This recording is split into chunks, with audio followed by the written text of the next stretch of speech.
जय हिंद दोस्तों। आज हम देखने वाले हैं आर्टिकल 36 से 51, एक ट्रिक में खल्लास। एक ट्रिक में खल्लास आर्टिकल 36 से 51 को सच में खल्लास कर देंगे आज। और आज के बाद आप भूल नहीं पाओगे, इस कदर याद करा देंगे हम आपको कि भूलना भी चाहोगे ना तब भी ये रौनक याद आएगी आपको। 3 काम याद आएंगे, आलोक का नाम भी आएगा, पानी भी पीना है हमको, ये भी सब कुछ याद आएगा। इस प्रकार से ट्रिक बनाया है दोस्तों। हमने इंडियन पॉलिटी का फाउंडेशन बैच स्टार्ट किया था और उसी की श्रेणी में आज 16वां लेक्चर है। सब कुछ फ्री लेक्चर है, एक एक लेक्चर फ्री है यूट्यूब पर। ये 16वां लेक्चर है। इससे पहले मैं डीपीएसपी के बारे में डिटेल से बताया था और आज हम केवल ट्रिक से आर्टिकलों के बारे में बताएंगे। ठीक है, तो आज हम देखने वाले हैं भाग 4, आर्टिकल 36 से 51, राज्य के नीति निर्देशक तत्व, DPSP directive principle of state policy, जो आयरलैंड से लिए गए हैं। जो कहां से लिए गए? आयरलैंड से। ट्रिक कैसे हुआ, कैसे अप्लाई करते हैं, सबको एक एक करके देखेंगे। ट्रिक का नाम क्या है? ट्रिक का नाम सबसे पहले हमको याद होना चाहिए। रौनक ने पुरुषों को गांव में 3 काम दिए। रौनक कोई व्यक्ति है, उसने पुरुषों को गांव में 3 काम दिए, काम दे दिए। और उसमें से एक पुरुष का नाम था आलोक, सन आलोक। अब भाई काम दिया है, काम जब करेगा बंदा तो प्यास तो लगेगा ना, लगेगा। तो सन आलोक को पानी पीना है, सन आलोक को पानी पीना है। यही ट्रिक हो गया। रौनक ने पुरुषों को गांव में 3 काम दिए, सन आलोक को पानी पीना है। ये तो याद हो जाएगा ना कि रौनक ने गांव में 3 काम दिए, सन आलोक को पानी पीना है। तो आर्टिकल याद हो ही जाएंगे। बस 1 से 2 बार देख लेना या एक बार देखने के बाद अपने नोट्स या कॉपी में लिख लेना, ताकि हमेशा के लिए आपका लिखा रहेगा तो याद हो जाएगा। ट्रिक कैसे हुआ, कैसे इसको अप्लाई करते हैं देखते हैं। ट्रिक है भाई, रौनक ने पुरुषों को गांव में 3 काम दिए, ठीक है, सन आलोक को पानी पीना है। कैसे ट्रिक हुआ, कैसे अप्लाई करते हैं, एक एक करके देखते हैं। ठीक है, सबसे पहले रा से क्या हो जाएगा? रो से या रा से क्या हो जाएगा? रा से हो जाएगा राज्य की परिभाषा। क्या हो जाएगा? राज्य की परिभाषा। आपसे पूछा जाएगा किस आर्टिकल में? आर्टिकल 36। आर्टिकल 36 से 51 तक की तो देख रहे हैं, हाँ या ना? बिल्कुल। तो रा से क्या हो जाएगा? राज्य की परिभाषा। ना से क्या हो जाएगा? नीति निर्देशक तत्व राज्य के शासन के लिए मूलभूत है लेकिन परिवर्तनीय नहीं है। आर्टिकल 37, यानी नीति निर्देशक तत्व राज्य के लिए बहुत इंपॉर्टेंट है लेकिन हम इनको न्यायालय में चुनौती नहीं दे सकते। ये परिवर्तनीय नहीं है, ये बाध्य योग्य नहीं है। जैसे फंडामेंटल राइट बाध्य योग्य है, परिवर्तनीय है कि हम अगर कोई भी मौलिक अधिकार, कोई भी आर्टिकल का शोषण होता है मौलिक अधिकार में, हम सीधे कोर्ट चले जाते हैं, इसमें नहीं जाओगे। ये राज्य के ऊपर डिपेंड है सारे आर्टिकल। राज्य चाहेगा तो कर सकता है वरना नहीं करेगा, राज्य के ऊपर डिपेंड है। तो अगर तभी तो कहा जाता है राज्य के नीति निर्देशक तत्व हैं, राज्य की नीतियां हैं और निर्देशक बताए गए इसमें भाग 4 में। तो ना से हो जाएगा नीति निर्देशक तत्व शासन में मूलभूत है लेकिन परिवर्तनीय नहीं है। का से हो जाएगा कल्याणकारी राज्य की अवधारणा। राज्य को कल्याणकारी बनाना है। कल्याणकारी कब बनेगा? सामाजिक, आर्थिक और राजनीतिक न्याय आप दोगे, हाँ या ना? तभी तो कल्याणकारी राज्य बनेगा। तो का से हो जाएगा कल्याणकारी राज्य। किस राज्य में, सॉरी किस आर्टिकल में? आर्टिकल 38 में। 36, 37, 38। पुरुषों से क्या है? तो याद रखेंगे पुरुषों से है पुरुष और स्त्री। वैसे तो याद रखेंगे आर्टिकल 39 में 6 प्रकार की स्वतंत्रताएं मैंने पिछली वीडियो में डिटेल से बताया है, लेकिन ट्रिक है, ट्रिक में आपको उसी का एक खंड बता देते हैं। पुरुषों से हो जाएगा पुरुष और स्त्री दोनों के लिए समान कार्यों के लिए समान वेतन की व्यवस्था। राज्य में जो भी सरकारी नौकरी पे, अगर आर्मी में मान लेते हैं लड़की भी है लड़का भी है, पुलिस में लड़की भी है लड़का भी है, इंस्पेक्टर लड़का भी लड़की है, लेकिन पोस्ट समान होगी, कार्य समान होगा तो वेतन भी समान देगा ये राज्य का। तो किस आर्टिकल में कहा गया? बस तो आर्टिकल 39 का डी है, लेकिन हम 39 नहीं कर देते क्योंकि सबसे ज्यादा यही पूछा जाता है। दूसरा है नागरिकों को समान न्याय और निःशुल्क विधिक सहायता। ये आर्टिकल 39A का है, लिख दिया है मैंने, आप पुरुषों से पुरुष वाला याद रख लेना, और ये याद ना हो तब भी कोई बात नहीं। नागरिकों को समान न्याय और निःशुल्क कानूनी सहायता प्रदान कराना राज्य का कर्तव्य होगा, याद रखेंगे। पुरुषों से हो जाएगा, ठीक है। गांव से हो जाएगा, ये साइलेंट रहेगा दोस्तों, ये भी और ये भी साइलेंट रहेगा और ये में भी साइलेंट रहेगा। गांव से हो जाएगा ग्राम।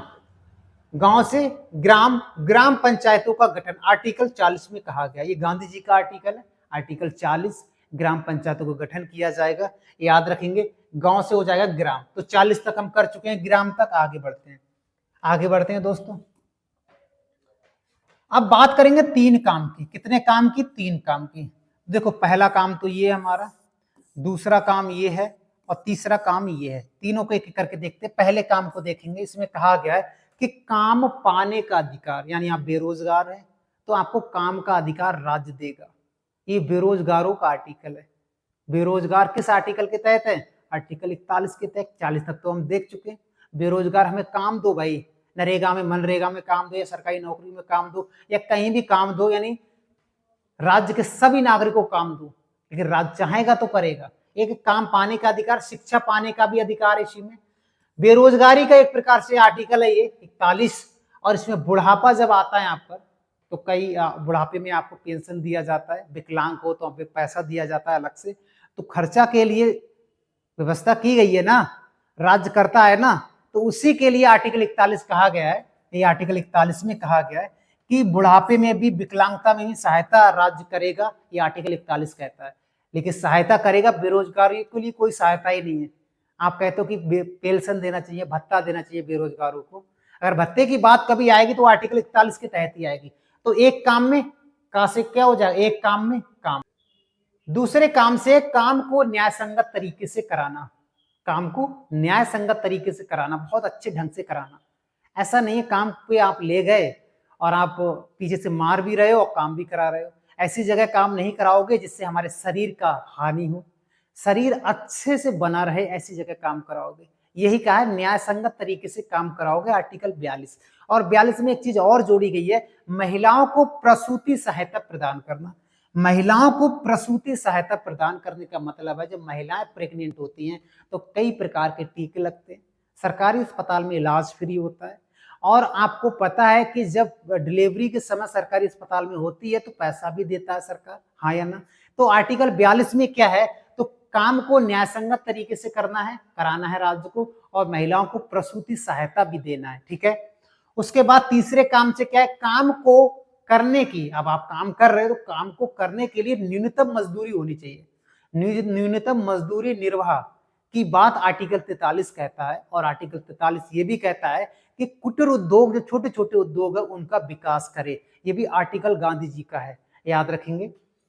तो यही है, काम को करने के लिए न्यूनतम मजदूरी निर्वाह और कुटीर उद्योगों का विकास आर्टिकल 43 में कहा गया है। तो हम क्रम से चल रहे हैं, पहले 40 देखा, फिर 41, 42 और 43। ठीक है, ये यहां तक तो हम कंप्लीट कर चुके हैं। दिए रहेगा साइलेंट। सा से क्या होगा? सा से हो जाएगा समान नागरिक संहिता, यूनिफॉर्म सिविल कोड, यानी आर्टिकल 44 है ना। ये आर्टिकल 44 जिस राज्य में लागू होता है उस राज्य में कानून बराबर होता है, यह समान होता है। प्रत्येक धर्मों के लिए एक ही कानून का प्रावधान होगा। हिंदू, मुस्लिम, सिख, ईसाई, जैन, बौद्ध, पारसी, सबके लिए एक ही कानून होगा। किस आर्टिकल के तहत? आर्टिकल 44। पहले गोवा में लागू था, अब उत्तराखंड में भी लागू हो गया है। कौन सा? समान नागरिक संहिता, यूनिफॉर्म सिविल कोड। इसके अंतर्गत पूरे राज्य में एक ही कानून माना जाएगा, याद रखेंगे। फिर ये ना से क्या हो जाएगा? ये ना से हो जाएगा निःशुल्क शिक्षा का अधिकार। आर्टिकल 45 में निःशुल्क शिक्षा का प्रावधान राज्य कर सकता था। ये पहले था आर्टिकल 45 में पहले था कि 6 से 14 वर्ष के बच्चों को निःशुल्क और अनिवार्य शिक्षा प्रदान करना राज्य का कर्तव्य होगा। लेकिन आर्टिकल 21A में इसको जोड़ा गया है। अब ये किसमें है? ये आर्टिकल 21A में कर दिया गया है। और आर्टिकल 21 को 86वें संविधान संशोधन 2002 के द्वारा जोड़ा गया है, हाँ या ना? तो इसको वहां से, यहां से हटाकर वहां डाल दिया आर्टिकल 21A में। तो इसमें क्या बचा? इसमें यह कहा गया 6 से कम आयु के जो बच्चे हैं, 6 वर्ष से कम आयु के बच्चे हैं, उनको शिक्षा पर, उनकी बाल्यावस्था पर राज्य सहायता करेगा। याद रखेंगे, 6 वर्ष से कम आयु के बच्चों के लिए हो गया ये शिक्षा और उनकी बाल्यावस्था की देखरेख करने के लिए आर्टिकल 45। नेक्स्ट हमारा, हम यहां तक कर चुके हैं ना तक, ठीक है। इस आ से हो जाएगा अनुसूचित जाति और जनजाति और दुर्बल वर्गों के लिए शिक्षा का प्रावधान राज्य अलग से कर सकता है। यानी एससी और एसटी समुदाय और दुर्बल वर्ग के जो लोग हैं उनके लिए शिक्षा का अधिक प्रभाव बताया गया है कि आपको शिक्षा अलग से दी जा सकती है, जो बिल्कुल पर अनपढ़ हैं, गंवार है, उनके लिए अलग से शिक्षा का प्रावधान भी कर सकता है। ये आर्टिकल कौन सा कहता है? आर्टिकल 46 कहलाता है। उधर लिखा है आर्टिकल 46 है, याद रखेंगे, लिखा हुआ है, पीडीएफ आपको मिल जाएगा टेलीग्राम चैनल पर, GSY विष्णु सर सर्च करोगे ये पीडीएफ वहां मिल जाएगा। ठीक है, इसी प्रकार से ला का अर्थ क्या है? ला का या लो का अर्थ क्या है? लोक स्वास्थ्य, लोगों की स्वास्थ्य की देखभाल करेगा, हाँ या ना, और पोषाहार का स्तर ऊंचा करेगा। यानी जैसे आपने देखा होगा बच्चों को बहुत सारा न्यूट्रिशन मिलता है स्कूलों में, आंगनबाड़ी में देखा होगा आज अलग अलग प्रकार की चीजें मिलती हैं, तो वही है पोषाहार का स्तर ऊंचा करना। और मादक पदार्थों पर रोक, मादक पदार्थों का मतलब है नशीले जितने भी पदार्थ और दवाइयां हैं सब पर राज्य रोक लगा सकती है, राज्य चाहे तो, क्योंकि ये न्यायालय में चुनौती नहीं दे सकते, राज्य के ऊपर डिपेंड है ये सारे आर्टिकल। यानी दारू अगर बंद किया जाएगा क्वार्टर, तो आर्टिकल 47 के तहत ही बंद किया जाए। बिहार में दारू बंद है, किस आर्टिकल है? आर्टिकल 47 है। दारू अगर राज्य बंद करेगा तो इसी के अंतर्गत करेगा, लेकिन क्यों करेगा भाई? टैक्स सबसे ज्यादा कहां से आ रहा है? यही से तो आता है, तो आर्टिकल 47 में याद रखेंगे। ये का से क्या हो जाएगा? ये का से हो जाएगा कृषि और पशुपालन को आधुनिक और वैज्ञानिक प्रणालियों से संगठित कराना। यानी सिंपल से समझो, का से कृषि और पशुपालन के बारे में प्रावधान है, ऐसे समझो।